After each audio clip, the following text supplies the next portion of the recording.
In August 2021, I got a message from, some YouTube guy called Tom Scott, the gist of which was, hey, do you want to come have a bar fight with me and maybe you can throw me out a window? To which I responded, and I quote, heck yes! The results of that project are now on Tom Scott Plus, which is where you might have come from. If so, welcome. Around here I do movie fight analysis, ridiculous experiments relating to fantasy media, and occasionally I commit sewing. This video is not sponsored, but Patreon and Nebula viewers, there is bonus content for you, so if you have one of those things, you should go that place. In this video, I'm going to talk a little bit about some of the things that didn't make it into Tom's video, because otherwise it would have been like an hour long, and some of the things I enjoyed doing which didn't quite make the cut, and just some other stuff about stage combat, really. This is Jack Stockdale Haley, whom regular viewers may recognize from my Size Does Matter video, aka 3 doofuses muck about with weapons in my garden. And since he was in the area right before Christmas for a stage combat exam, I nabbed him for a chat, and some bonus footage. When you were contacted about doing this project, what were the parameters set? A minute was the sort of estimate. Then it kind of worked its way down to 30 seconds after a couple of production meetings, and the scene itself set a couple of minutes with 30 seconds of fight. Now, when you choreograph a fight scene and you teach it to your actors or your stunt performers, you don't do it all at once because everyone's brain would melt. You teach it in sections, and the sections are called phrases. And how many phrases did you originally write? Well, I originally planned 6 phrases. It was never the intention to shoot them all, it was never even the intention to rehearse them all. But there were 6 phrases of choreography ready. But why did you write so much? Well, seeing as Tom was very fresh to this, and I wasn't sure exactly what stuff he would take to, the knife stuff, the unarmed stuff, the throwing himself about stuff, it was better to write more so that we could substitute things in than to kind of make up new stuff on the day. So I started teaching bits and pieces from all across the 6 phrases, and then we actually properly practiced in the stuff that was working. Still over prepared in terms of content, so we still cut things out on the shoot day. This is the choreography that we actually shot on the day, which I wrote in my notebook from memory. As you can see, I forgot one move when I compared my notes with Jack's, which I thought was pretty good. And this is the complete set of choreography that Jack wrote before we got in. Lucky that, as he said, we were never intending to use it all. We then cut that in half, roughly, and then we rehearsed all of that. And then on the second day of rehearsals, the director came in and went, actually, you've got loads of stuff, that's great, let us pick out the best bits or cut out the bits that we feel like are repetitive or that we don't need. And then when we got in on the shoot day, we were crunched for time, as one always is, and some more stuff got cut out. But there were a couple of cool bits of choreography which I liked, which I thought that Jack and I could possibly recreate for you. For example, there was an earlier section where Tom also headbutted the bar before I tried to throw him out the door, which I'll come back to the door bit later, that was fun. There was a bit where Tom did a flying kick, which I really liked. I really liked that one. Yeah. He was very good at it too. It was a flying kick, and then he did a back fist across my face, and then apologized profusely. And it was really funny, but we had to cut it out. It was very Tom. It was very Tom, but we had to cut it out. They didn't want to put too many things into the scene which were in-jokes about one or other of our channels, but I think we ended up with 3. So for Tom, you had coffee, decaf. For me, you had the stab-proof corset and the dress with pockets which had knives in them. Yeah, welcome to the channel. We're kind of weird here, but it's cool. The section that I knew it made sense to cut out for time purposes, but that I was kind of saddest to lose, was the one where I was going to throw Tom through the swinging doors. Or I was going to try to. So I got Jack and a somewhat smaller door to reconstruct the scene, and it went like this.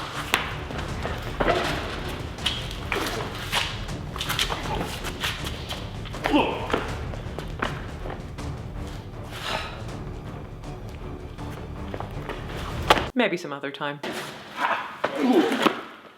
There's a pink boot mark on your bum already. Yeah, it was quite dusty in the place we reenacted that fight. Anyway, what was your favourite move that did end up in the final choreography?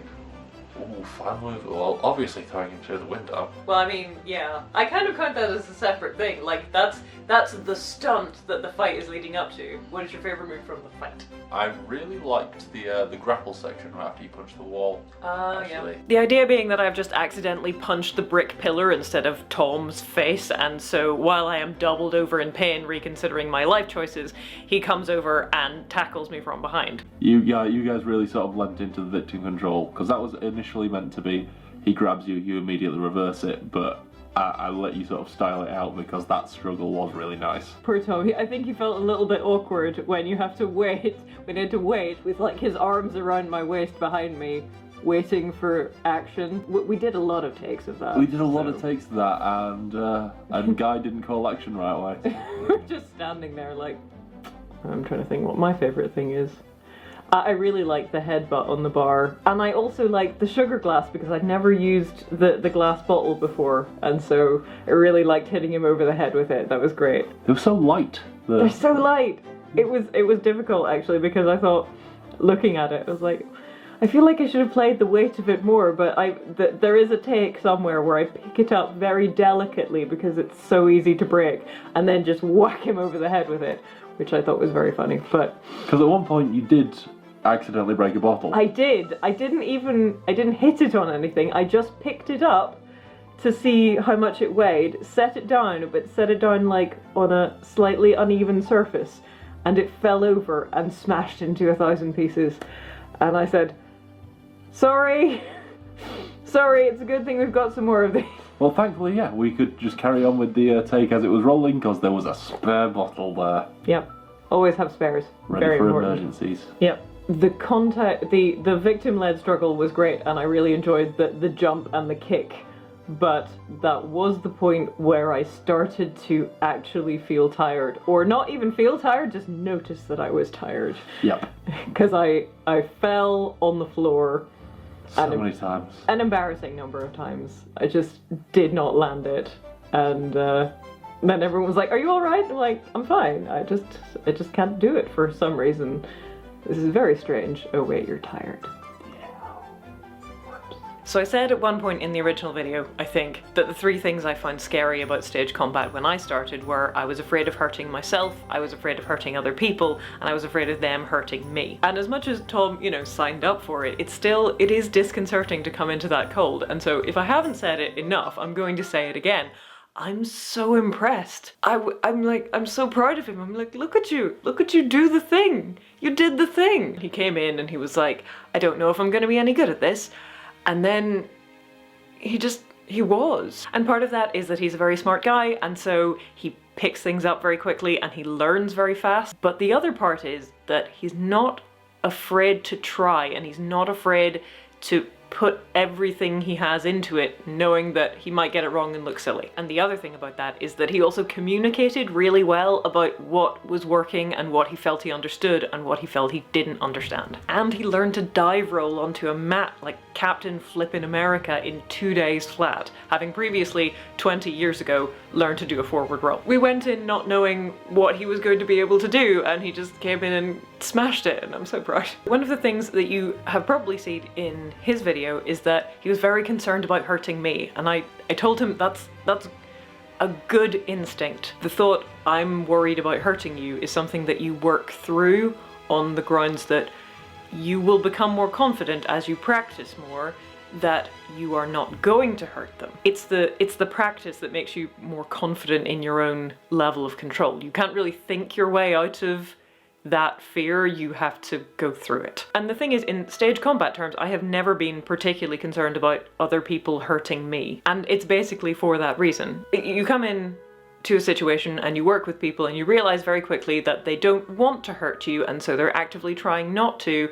And so even if something goes a little high or a little sideways and it's ouch rather than then it's okay. And the other thing that you very quickly learn from that is that there's a very wide range between I'm not even making contact with you to that was significantly painful and I'm gonna have to sit down now. And the idea is that you find the point in there, or the range of points in there, where you and your partner can work comfortably. I worry very little about hurting myself these days, which is lovely. I also worry much less about hurting other people, but I'm still careful with them.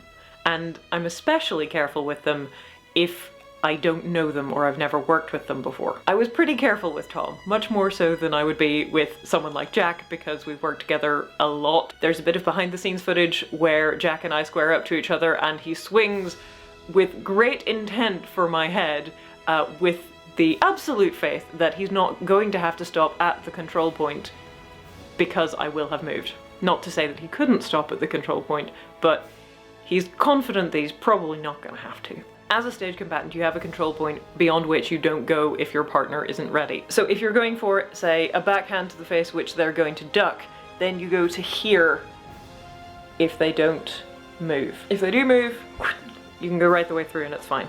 But you always bear in mind that if you need to, you could stop before you would actually hit them in the head. That's also what the eye contact is for, incidentally. If you swing at someone's head and they look terrified, then it's a good idea to stop. I had such a good time doing this though. I really, really did. I've done a lot of stage combat exams, which are theatrical. I've done some stage violence in actual plays, but I've only done one piece of filmed violence, which was a Shakespeare scene which came out of a Patreon goal from several years ago. Everyone was so nice and accommodating and kind to each other, and it was just a joy to work on, honestly. It was a good time. It was. It was a good time. Would you do it again? I would definitely do it again. I hope you all enjoyed it as much as I did, and if you're still watching this, I hope you enjoyed this ramble as well. Merry Christmas. Hope to see you soon.